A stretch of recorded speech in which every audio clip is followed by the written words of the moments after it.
A high-value woman is not a trend, a checklist, or a curated Instagram archetype draped in silk and mystery. She is an ancient force reawakened. Before we dive into 5 habits that make a high-value woman unforgettable, make sure to subscribe for more videos like this. Jung would have called her the embodiment of the integrated feminine, the one who has journeyed into herself, faced her shadow, and returned with a clarity that makes her unforgettable, not because she is loud, but because she is unshakably present. She does not perform value to be chosen. She does not negotiate her essence for approval. She does not barter her voice in the hope of being loved.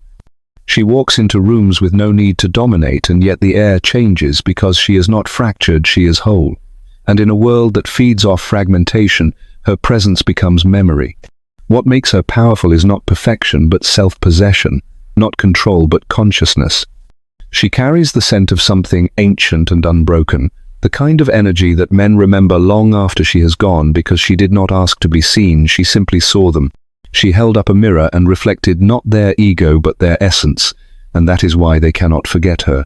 She is the woman who does not disappear into love, who does not collapse for comfort, who does not dilute her fire to keep others warm. She is rare not because she is unattainable, but because she is unafraid of being alone. In solitude she found herself, and in knowing herself, she became untouchable by those who seek to own what they cannot understand. Jung taught that the path to wholeness is individuation, the process of becoming who we truly are, by integrating the parts we deny, repress, or project. The high-value woman is a living testament to this process. She has stopped running from her contradictions. She does not hide her softness or her rage. She does not shrink her intellect to protect fragile egos. She has made peace with her complexity and wears it like armor woven from soul threads. She is not here to soothe the unready. She is not here to perform safety for the insecure. She is here to live, to express, to expand. And because she no longer plays the role of emotional caretaker for men who refuse to meet themselves, her presence demands awakening. She is unforgettable because she is sovereign, and sovereignty in a woman is something the world is still learning how to hold. But she does not wait for it to be ready. She walks anyway. And those who are not prepared will call her too much, too intense, too independent. But those who have done the work, who have met their own shadows, will recognize her immediately. They will not try to change her. They will sit with her silence, not try to fill it. They will see that her value does not come from being hard to get, but from being impossible to fake, because nothing about her is contrived. She is not chasing legacy, she already is one. Her existence is not transactional, it is devotional. She is not loyal to appearances, she is loyal to truth. And that loyalty makes her terrifying to those who build relationships on illusion. This is why she lingers, not in the body, but in the psyche, not in memory, but in myth. She becomes the woman people write poems about long after they stop writing messages. Not because she stayed, but because she stayed herself. There is something about a woman who does not rush, who does not chase, who does not reach for affection like it's slipping through her fingers, because she knows what she brings is already rare. She does not speak to fill silence. She does not move to be seen, and she does not search for validation in rooms where her spirit does not feel safe. Jung taught that the unconscious compels us until we make it conscious, and this woman has done the work to no longer be driven by the frantic need to be chosen. Her value is not determined by whether others see it. It's simply island. And when she walks into your life, she brings not urgency but gravity. In a world addicted to noise, her stillness disrupts. In a culture obsessed with visibility, her depth unsettles. She is not desperate for connection, and that is what makes connection with her feel sacred. She does not settle for shallow because she is no longer afraid of being alone.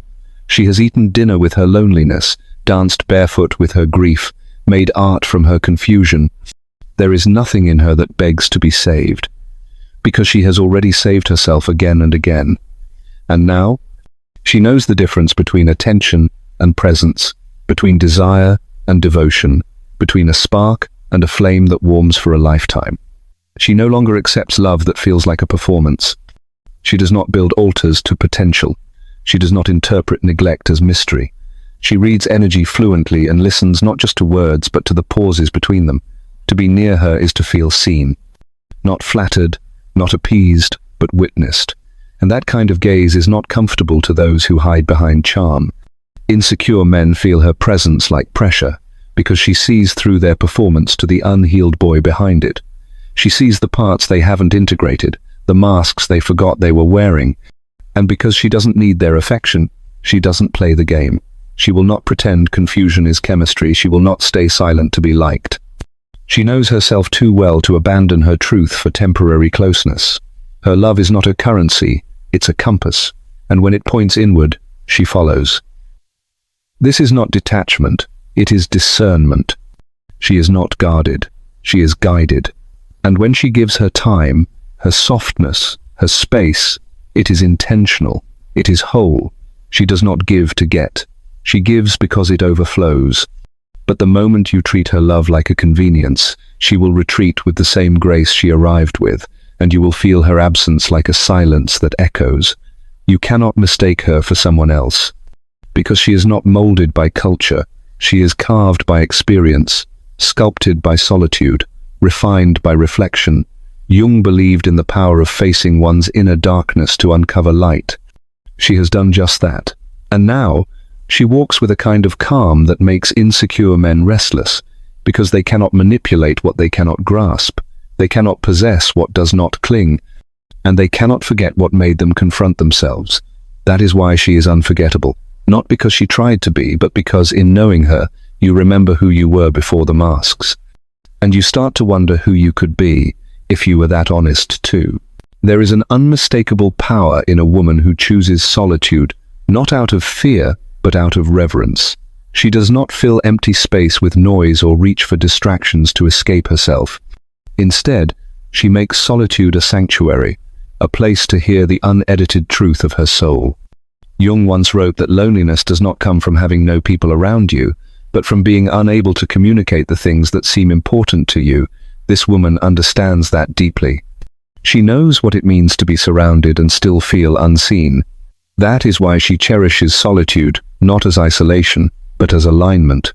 In her aloneness, she listens to the quiet voice beneath the chaos. She does not abandon herself in search of company. She walks with herself like a trusted friend, nourishes her mind with thoughts that feed her, and returns to her body not with judgment, but with gentleness. This habit unnerves insecure men because they were raised to believe a woman alone must be lacking something, that independence is a mask for bitterness, that stillness is a punishment and not a choice. But she proves otherwise. Her solitude is not punishment, it is power. It is not rejection, it is refinement. She is not sitting alone hoping someone will choose her. She is sitting alone because she has already chosen herself, and in doing so, she breaks every unspoken rule that tells women to define themselves through proximity to others. She has no interest in being half of anything. She is already whole. This is the kind of woman who does not text to chase, does not orbit around flaky energy, does not tolerate people who treat her presence like an afterthought. When she is with someone, it is not because she needs the distraction, it is because their energy adds peace to the world she already built within. She does not look for someone to complete her story. She looks for someone who has read their own pages first. She will never confuse loneliness with longing, or quiet with lack. She does not fear nights alone or empty weekends, because she fills them with meaning. Books, art, prayer, laughter with friends who see her, sleep that restores her, nature that reminds her she is part of something ancient and sacred. She makes solitude look sacred because to her, it island. She is not hiding from the world. She is simply no longer willing to lose herself to be part of it. Insecure men do not know what to do with this. They cannot play the games they're used to, because she won't play. She won't beg for attention. She won't collapse into their orbit just to feel significant. She already knows her significance. And that knowing terrifies anyone who believes power only comes from possession. She cannot be possessed. She can only be met. And that requires a level of depth many are unprepared for. Because when a woman is no longer afraid of her own company, she stops settling for anyone who disturbs her peace. Her solitude has become her standard, her sanctuary. And only those who enter it with reverence get to stay. There is a sacred defiance in a woman who refuses to enter any space that demands she be less than who she island. She does not dim her intelligence to appease egos or round off her edges to fit within boxes someone else built. She understands that fitting in is not the same as belonging, and she will not trade authenticity for approval. Carl Jung wrote that the privilege of a lifetime is to become who you truly are, and this woman guards that privilege fiercely. She knows the cost of pretending. She has spent enough time in rooms where her thoughts were interrupted, her emotions dismissed, her potential downplayed to protect the comfort of others. She will not pay that price again. When she walks into a room now, she brings the full weight of her presence, not loud, but unmistakable. She is not afraid to be the smartest person in the room, or the most intuitive, or the quietest. She does not perform to be palatable, she exists to be true. And in doing so, she exposes every space built on false harmony. This habit makes her unforgettable because it's not about arrogance, it's about alignment.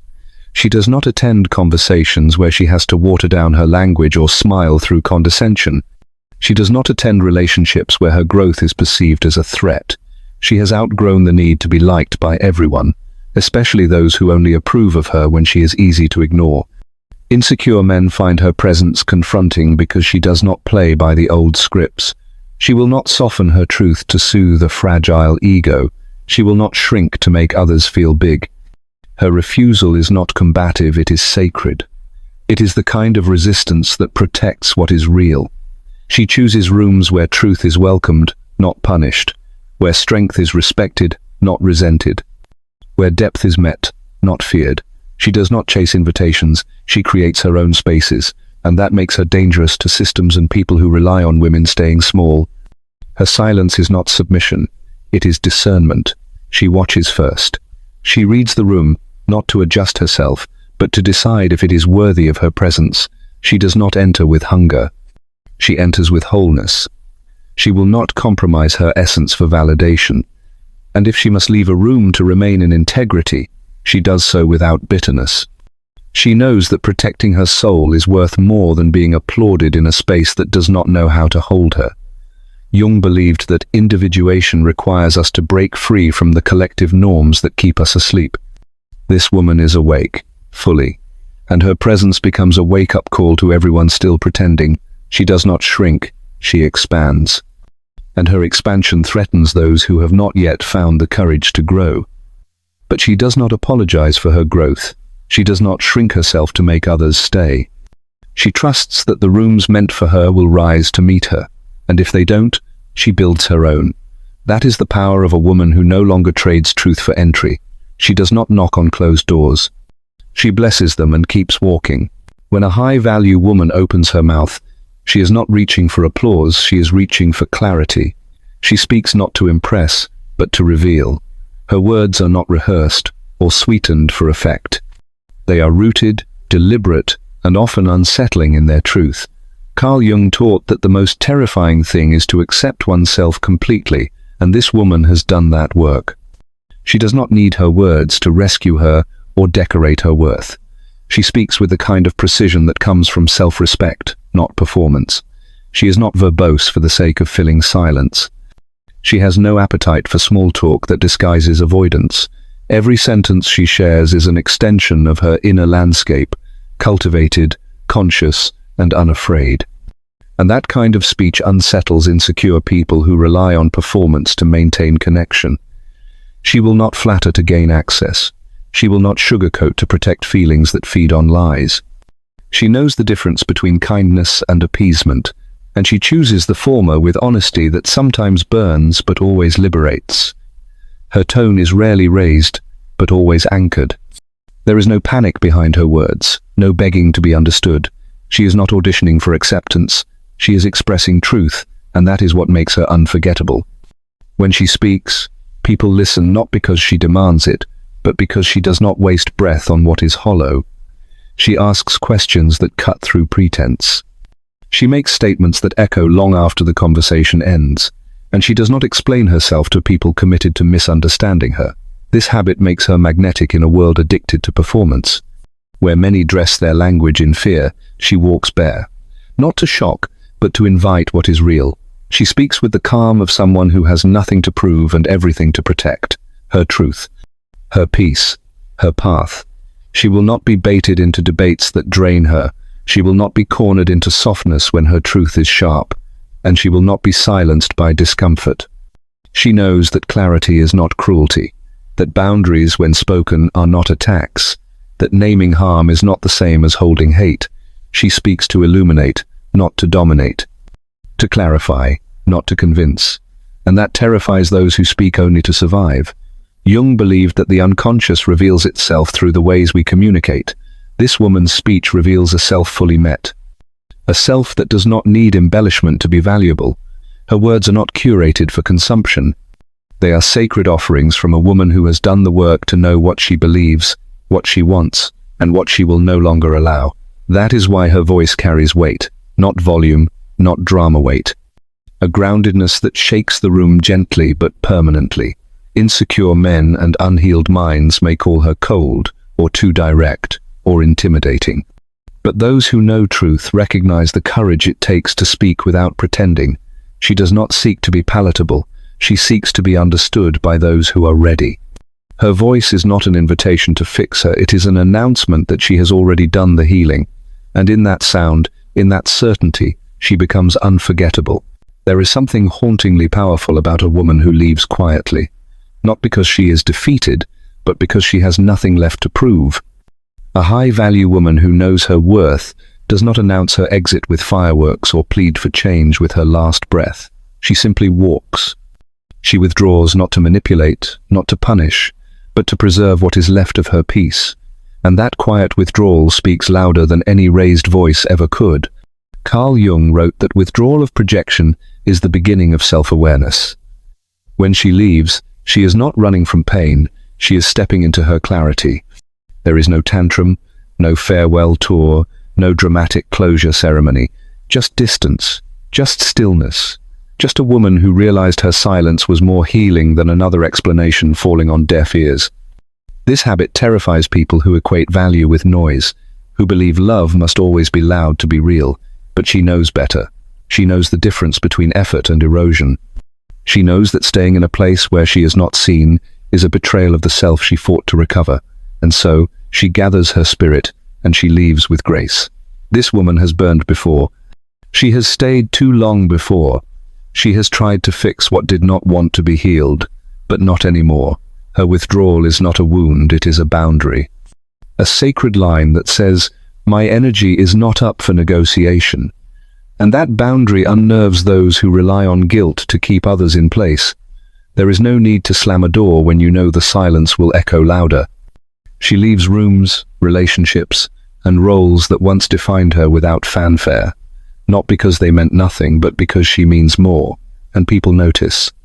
They notice because they are left with the absence of a woman who once gave them warmth, attention, forgiveness, understanding. They notice because her energy was never loud, but it was always stabilizing. She was the calm in the chaos, and now there is only chaos. This kind of departure isn't about revenge, it is about release. The release of needing to be chosen. The release of trying to be understood by those who do not listen. The release of shrinking to be tolerated. Insecure minds will call her heartless. They will say she never cared, but they miss the truth entirely. She cared so deeply that it nearly broke her, and then she chose herself. Her exit is the final act of self-respect. It is the fruit of therapy, solitude, journaling, long walks with questions, and longer nights with truth. It is the culmination of every moment she whispered to herself, "This is not love, this is not home." Jung believed that withdrawal from toxic dynamics was necessary to re-individuate, to come back to the self untangled from the distortions of others. And that is exactly what she is doing. She is reclaiming her center, without apology, without explanation. She withdraws the way a tide does, without asking permission, without warning, yet with a rhythm only nature understands. Her quiet is not emptiness, it is evolution. And when she walks away, she carries nothing but her dignity. No rage, no retaliation, just reverence for the woman she has become. The high-value woman does not beg, plead, or chase. She simply chooses peace over performance. That is why her absence is unforgettable, because it leaves behind a presence that was never fully appreciated until it was gone. A high-value woman doesn't chase admiration, yet people are drawn to her like moths to a flame. Not because she's performing, not because she's louder or brighter than everyone else, but because she carries something rare, an inner alignment that cannot be faked. Her power doesn't come from what she wears, how she poses, or how many people applaud. It radiates from the quiet, knowing that she belongs to herself. Carl Jung believed that true beauty emerges from the integration of the shadow and the light, from a soul that has met its own darkness and chosen to keep walking. This woman has done that work. She has sat in the wreckage of old versions of herself and picked through the debris for truth. She has walked through years where love was mistaken for performance, where femininity was weaponized, where stillness was seen as weakness. And she has emerged, not hardened, but clarified. Her radiance is not the glow of someone who has never been broken, it is the shine of someone who no longer hides the cracks. People sense it, even if they can't name it. In rooms full of noise, she becomes the gravity. In relationships, her presence feels like truth, not because she's perfect, but because she's honest, with herself, with others, with life. That honesty is magnetic. Because it is rare, because it is unshakable, she doesn't need to dominate the conversation to be remembered. She doesn't need to compete for attention to feel seen. She knows that being unforgettable has nothing to do with being loud and everything to do with being rooted. Insecure people are often intimidated by her, not because she makes them feel small, but because she reminds them of what they haven't yet found within themselves. She reflects possibility, and that can feel threatening to those who are still outsourcing their worth. Her joy is not performative, it's sacred. Her silence is not emptiness, it's wisdom. She has made peace with the fact that she will not be for everyone, that some will misunderstand her softness, others will envy her strength. But she is no longer rearranging herself to be digestible. The woman who radiates from the inside out is the woman who no longer needs the room to validate her presence. She brings her own center, her own weather, her own fire. Jung once said, "The privilege of a lifetime is to become who you truly are." This woman has claimed that privilege, not by force but by surrender, by choosing truth over safety, depth over applause.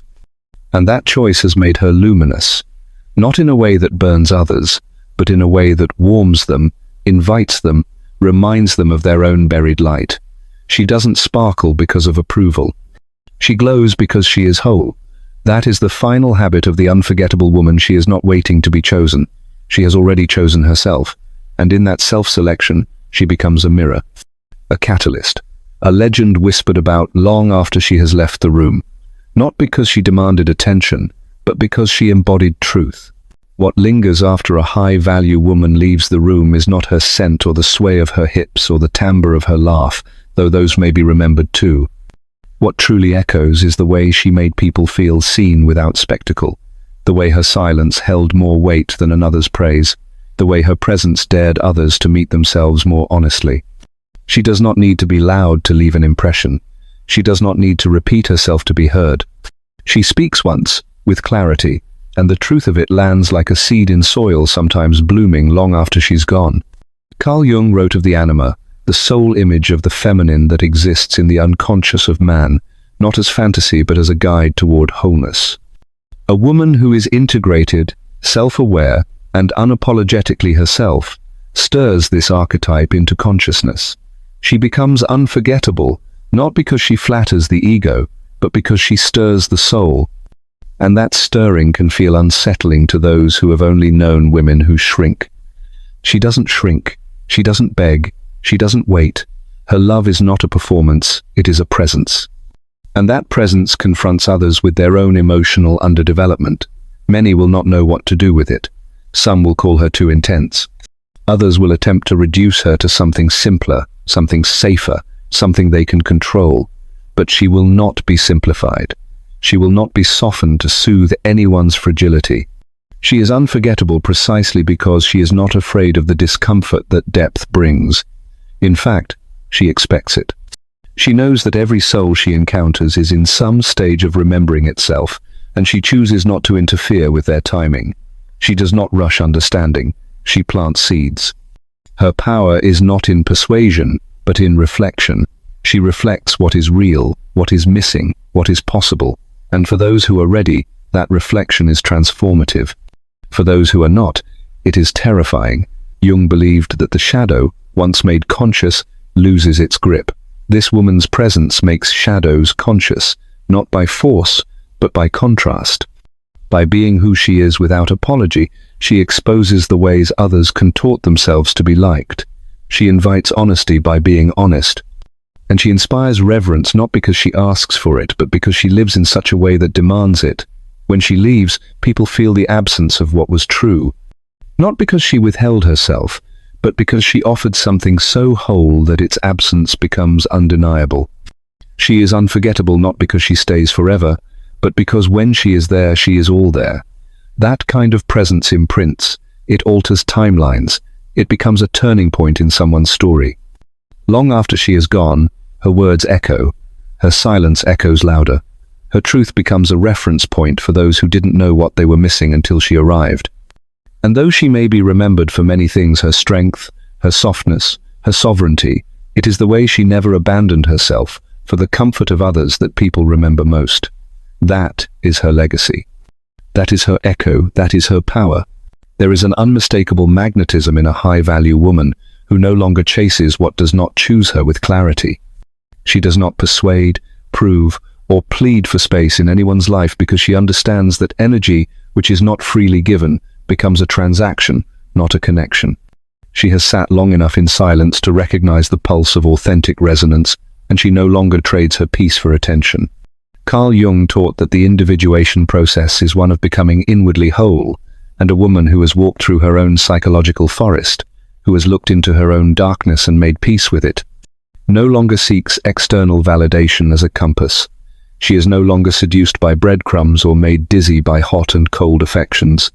She is calm, grounded, and discerning.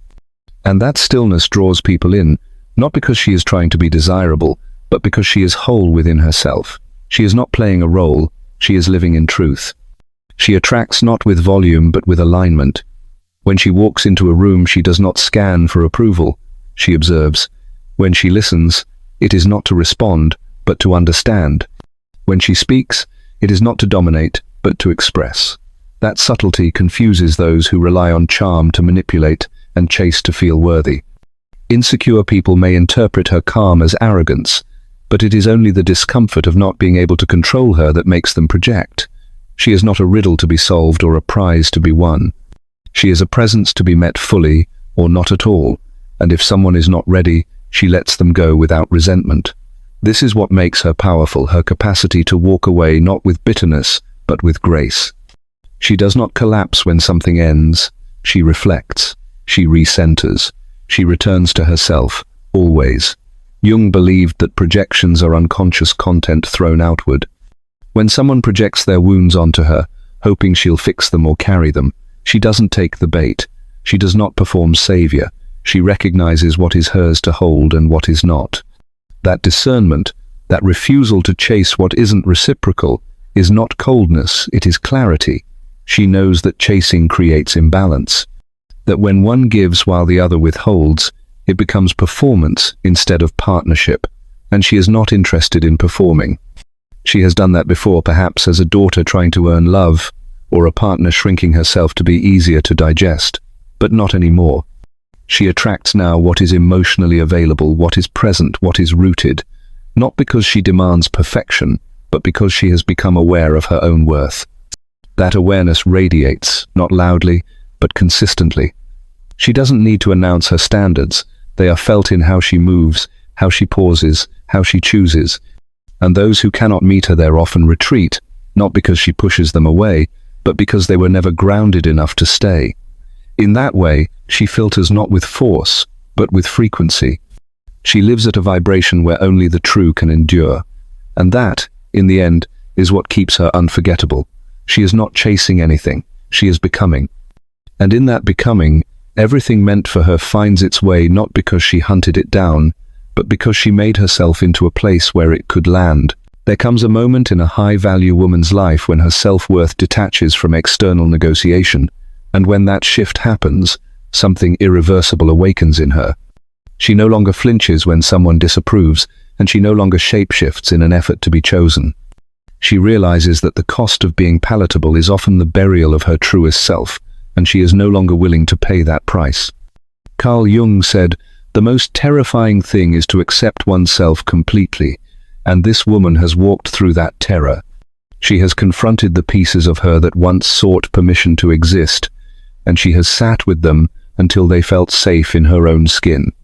She no longer seeks a mirror in someone else to tell her she is enough, because she has become that mirror. Her self-worth is not performance-based. It is not inflated by praise, nor shattered by silence. It is steady, lived in, and cellular. That terrifies people who once found power in her uncertainty. Insecure men, especially, will feel the quiet earthquake of her presence and try to diminish it by calling her difficult, cold, too sure of herself. But she has heard all those names before and worn them like heavy coats in winters not her own. She no longer carries that weight. She lets them drop.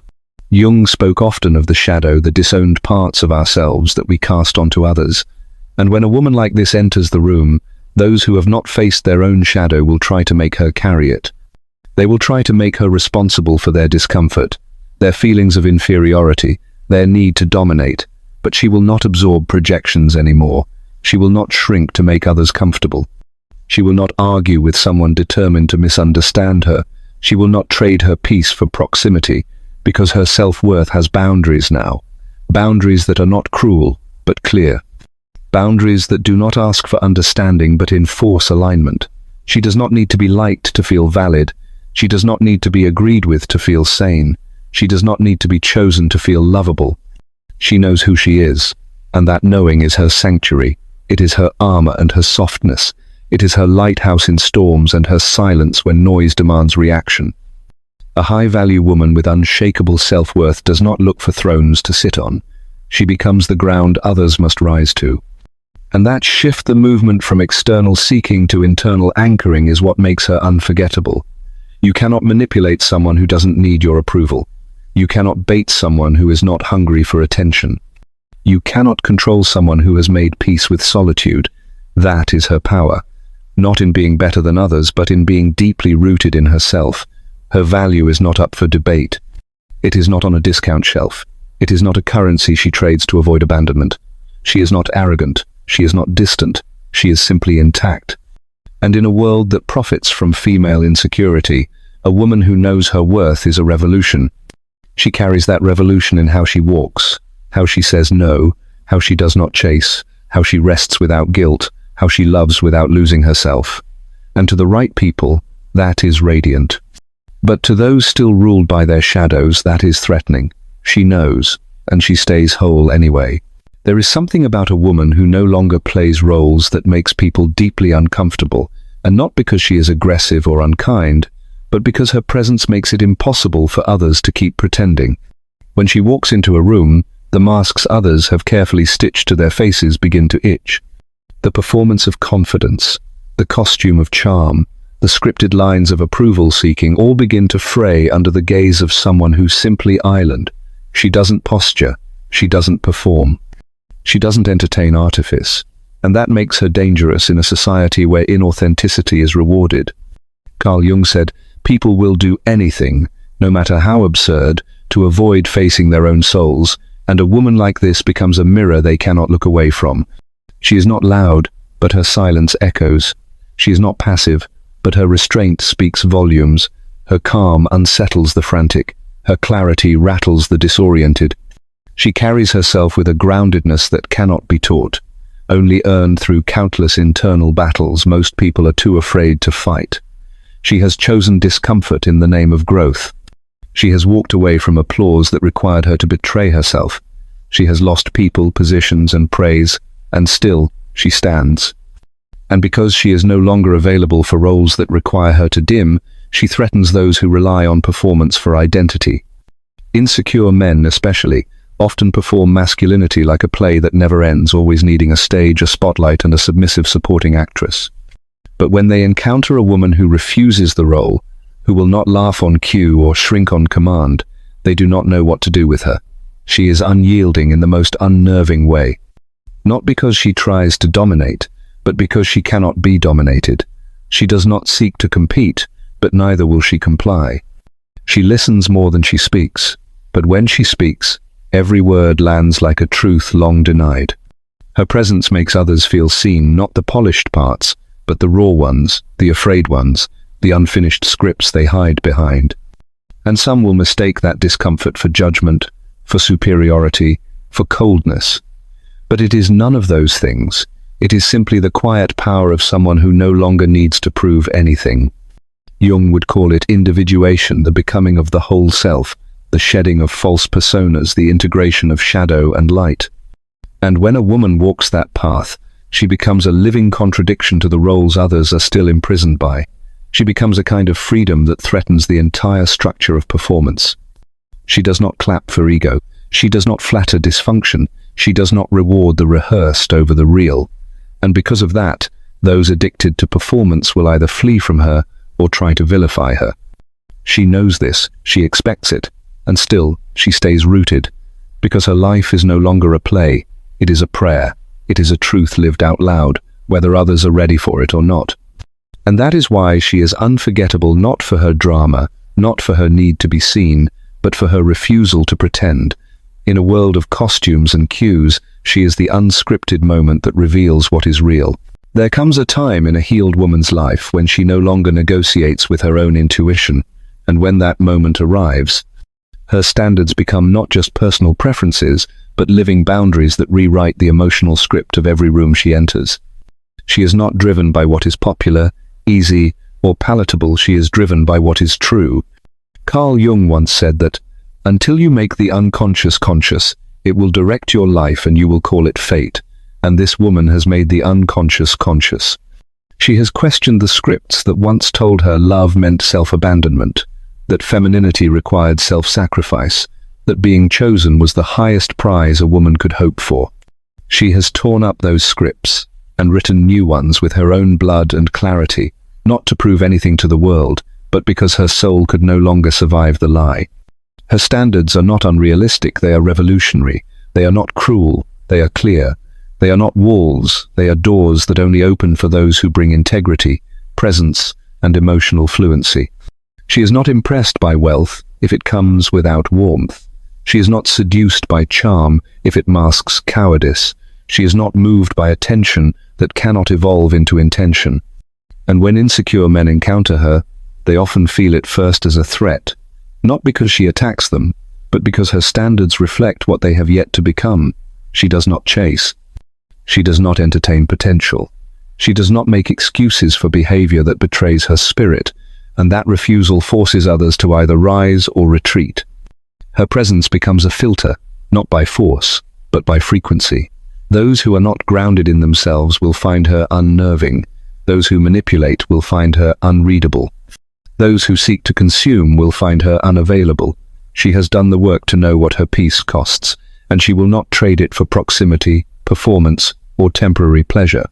Her standards are not rules, they are reflections of how deeply she values herself, and that value has been earned, not gifted. She has sat with grief and refused to numb it. She has held her own hand through heartbreak. She has looked her fear in the eye and said, "I'm not leaving myself again." And from that sacred place, her standards emerged like stone pillars, unshakable, unmoved, unapologetic. When men conditioned to be admired, obeyed, or mothered meet her, they do not know where to stand. They cannot find the usual script that works. Their jokes don't land, their games don't register. Their status doesn't earn them access, because she sees them not the performance, but the person. And if that person is unwilling to grow, to meet her in the vulnerability she now lives from, she will not invite him in. This is not cruelty, this is care. This is the fierce grace of someone who no longer builds homes in others. She has become her own shelter. And so, her standards are not a weapon, they are a compass. They point her toward truth, toward reciprocity, toward relationships that honor the sacred contract of presence. And to the insecure, to the unready, to the unrevealed, they feel like rejection. But to the aligned, to the self-aware, to the brave, they feel like an invitation to rise. Because when a woman refuses to lower her standards, she doesn't lose love. She creates space for real love to finally find her. There is something undeniably disarming about a woman who no longer dims herself to be tolerated, who no longer tiptoes around her own power just to make others feel comfortable. And when that woman is healed, when she has sat in the quiet ache of her own transformation and emerged whole, her very presence becomes an illumination some cannot bear to look at. Carl Jung once wrote that the privilege of a lifetime is to become who you truly are, and a healed woman who embraces her light has claimed that privilege with both hands. She does not wear her power as armor nor weapon, it simply exists, unapologetically, in how she speaks, moves, creates, and chooses. Her laughter no longer seeks approval. Her intelligence is not softened for fragile egos. Her beauty is not packaged in humility just to be seen as safe. And this light, this radiant, grounded, soul-earned light becomes a mirror. Insecure men, and sometimes even insecure women, will call her arrogant, too much, intimidating. But what they're actually witnessing is someone who has stopped seeking permission to exist. She does not make herself smaller in conversations. She does not dilute her achievements with self-deprecating humor. She does not feign confusion when she is clear. Because she has finally understood that the world's discomfort with her wholeness is not her responsibility to manage. And that understanding frees her. It does not make her unkind, it makes her authentic. It makes her capable of holding space for other people's insecurities without swallowing herself in the process. It makes her a lighthouse in a world that teaches women to be flickering candles. In her presence, others are challenged to rise, to question their narratives, to wonder what it might look like to live without apology. And while some will resent her for that, others will find themselves inspired, perhaps even saved. She does not shine to outshine. She shines because hiding is no longer an option. Because she has lived in the shadows of shoulds and silence, and second-guessing and survived, she has outgrown the need to be liked and stepped into the desire to be seen, truly seen. Not as an accessory, not as a muse, but as a force. Her light doesn't mean she has it all figured out. It means she's done pretending she doesn't know who she island. And that clarity, that refusal to betray herself again, is what makes her unforgettable. Those who hope to control her with flattery, with scarcity, with guilt, now find they have no hold. Because she has already faced the fear of being alone and realized it is not as dangerous as being invisible in a room full of people. She has already mourned the version of herself who kept shrinking. And now she stands, not for attention, not for applause, but because her soul asked her to. She no longer performs palatability. She no longer carries shame like a purse. She no longer makes herself a translation for people unwilling to learn her language. And in doing so, she becomes a quiet revolution. A reminder that it is not the loudest woman in the room who holds the most power, but the one who no longer hides her light when she enters it. There is a quiet kind of strength in the healed woman who is no longer afraid of her own company, who has made peace with silence not as absence but as sanctuary, and who no longer performs connection just to avoid being alone. Carl Jung taught that loneliness does not come from being alone, but from being unable to communicate the things that matter most, and the healed woman has walked that truth like a pilgrimage. She remembers what it felt like to sit in rooms where her soul had to whisper, to laugh at jokes that stung, to reach for people who only offered presents when she performed for it. But she does not reach like that anymore. Her solitude is not a shield, it is a boundary made of reverence. She no longer fears the evenings without texts, the weekends without invitations, the spaces in between relationships. She fills them with herself now, with books, with walks, with tears that are not suppressed, with joy that is not curated, with rituals that remind her she is whole. And it is precisely this comfort in her own stillness that unsettles the world around her. Because a woman who no longer seeks validation in a man's gaze, or her friend group's approval, or her Instagram likes, cannot be manipulated with crumbs of attention. She is no longer for sale at the marketplace of emotional bargains. Insecure people will call her cold, detached, aloof. But she is none of those things. She is full. And in her fullness, she has learned the difference between being wanted and being valued, between being entertained and being nourished. She no longer accepts dinner invitations wrapped in expectation, friendships built on gossip, conversations that never go below the surface. She would rather sit alone under the moonlight, drinking her tea slowly, than split herself into pieces to fit into spaces that cannot hold her. This is what makes her untouchable, not because she is unavailable, but because she is unwilling to abandon herself to feel wanted. She is open, yes, but not desperate, kind, but not performative. She listens, but she does not absorb everyone's chaos as her own. And when she loves, it is from a place of sovereignty, not sacrifice. She does not disappear into others the way she once did. She meets them, eye to eye, soul to soul, knowing that if they leave, she will not vanish with them, because she has roots now, because her solitude has become her home. And when others witness this, when they see a woman who can sit with herself without flinching, without numbing, without pretending, it changes the way they understand intimacy. It forces them to examine their own fears of being alone. Some will flee, others will follow, but she no longer waits for either.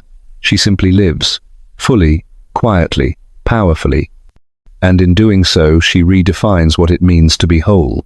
A healed woman who has embraced all her seasons, who has sat with her rage, wept with her grief, danced with her joy, and stood still with her peace, is not simply impressive. She is a living contradiction to every lie the world told her about what a woman should be. She is not palatable, she is not convenient, she is not easily explained. And that is precisely what makes her unforgettable. Carl Jung taught that the privilege of a lifetime is to become who you truly are, and this woman has done just that. She no longer fits inside the expectations that once defined her worth. She has outgrown the boxes, burned the scripts, and rewritten the narrative with her own ink. She is the woman who no longer flinches when they call her too much. She leans in. She is the woman who no longer apologizes for the depth of her feelings, for the way her voice shakes when truth moves through it. She is the woman who no longer rearranges herself to be chosen, who no longer stays where her magic is misunderstood, who no longer waits for closure she can give herself. And when she walks into a room, she brings all of herself, not just the polished parts, not just the smiling mask, but the whole symphony of her being. That kind of presence cannot be ignored. It leaves an imprint not just on memory, but on the soul. Those who encounter her are often left awakened in ways they cannot explain. She doesn't demand attention, she doesn't chase recognition. And yet, she is the one they remember when the night ends. Not because of what she wore or what she said, but because of how they felt in her presence, like truth was possible, like masks were optional, like maybe they too could stop pretending. The healed woman becomes a mirror, not by reflecting the ego, but by revealing the soul. She walks in integrity, and her boundaries are not walls, they are invitations to meet her at the level she lives. She doesn't need to control the outcome. She doesn't fear being misunderstood. She simply stays rooted in her wholeness, knowing that those meant for her will not be intimidated by her strength, but nourished by it. And this is what makes her unforgettable, not the drama, not the wounds, but the healing, the quiet revolution of choosing herself over and over again. She is proof that a woman can walk through fire and not become ash, but architecture. She is proof that you don't have to lose your softness to protect your spirit. She is proof that power and tenderness can exist in the same breath. And when people leave her orbit, whether by choice or by fate, they carry her with them, not as a regret, but as a reckoning. She is the one they write poems about without meaning to, the one who appears in dreams, the one whose silence says more than others screaming, because she didn't just heal, she became healing, and the world is never quite the same after her.